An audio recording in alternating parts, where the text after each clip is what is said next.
Hello दोस्तों, जय माता दी। आज की कहानी है महाकाली की। महाकाली विनाश और प्रलय की पूजनीय देवी हैं। महाकाली सार्वभौमिक शक्ति, समय, जीवन, मृत्यु और पुनर्जन्म की मुक्ति की देवी हैं। वह काल समय का भक्षण करती हैं और फिर अपनी काली निराकरता को फिर से शुरू कर देती हैं। वह महाकाल की पत्नी भी हैं। महाकाली भगवान शिव का ही एक रूप है। संस्कृत में महाकाली महाकाल का नारीकृत रूप है।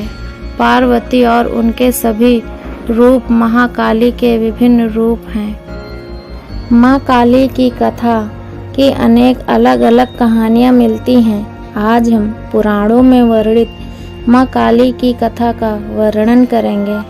माँ काली की उत्पत्ति कैसे हुई, महाकाली ने रक्त बीज को कैसे मारा, माँ काली ने शिव जी के ऊपर पैर क्यों रखा, महाकाली किसका अवतार है, माँ काली को क्या पसंद है, महाकाली कौन है। माँ काली शक्ति का एक भयानक रूप है। एक दुष्ट राक्षस के विनाश के लिए उनका अवतरण हुआ था। उनकी त्वचा काली है। उनके आभूषण खोपड़ी का एक लंबा हार है और उनके कई हाथ हैं।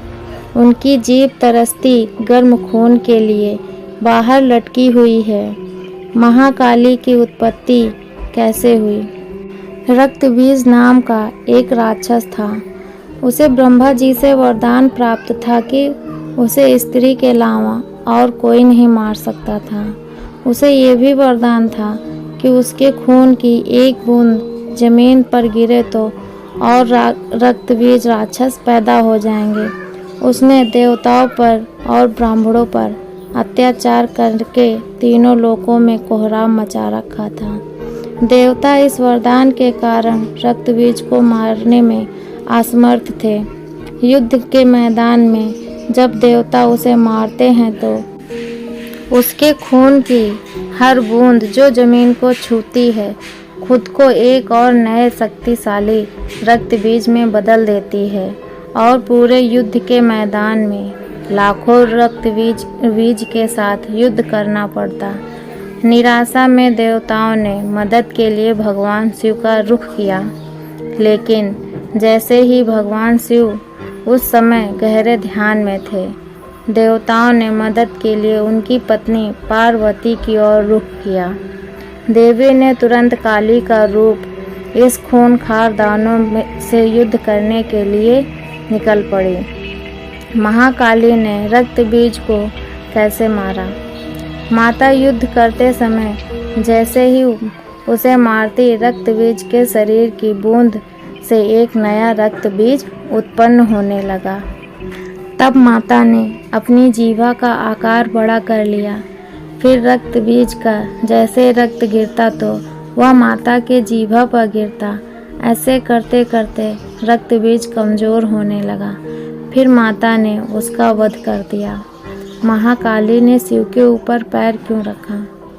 रक्त बीज का वध करने के बाद महाकाली माता का क्रोध शांत नहीं हो रहा था।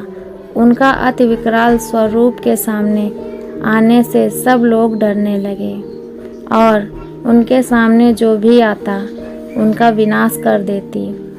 उनको स्वयं नहीं पता था कि वह क्या कर रही हैं। देवताओं की चिंता बढ़ गई कि महाकाली माँ का गुस्सा शांत कैसे करें। तब देवता महादेव के पास गए और उनसे विनती की कि माता को शांत करने का कोई मार्ग बताएं। तब स्वयं भगवान शिव ने अनेक उपाय किए, पर माता शांत न हो पाई। आखिर शिव जी ने खुद को माता के पैरों के बीच गिरा दिया और जैसे ही माता को शिव जी का स्पर्श हुआ, माता शांत हो गई और महाकाली से पार्वती बन गई। सारे देवतागण जय जयकार करने लगे। आशा करते हैं कि आपको हमारी ये कहानी अच्छी लगी होगी। संपूर्ण कथा सुनने के लिए आपका धन्यवाद। जय महाकाली। अगर हमारी ये कहानी आपको अच्छी लगी हो तो प्लीज़ लाइक करें, शेयर करें और हमारे चैनल को सब्सक्राइब करें। धन्यवाद।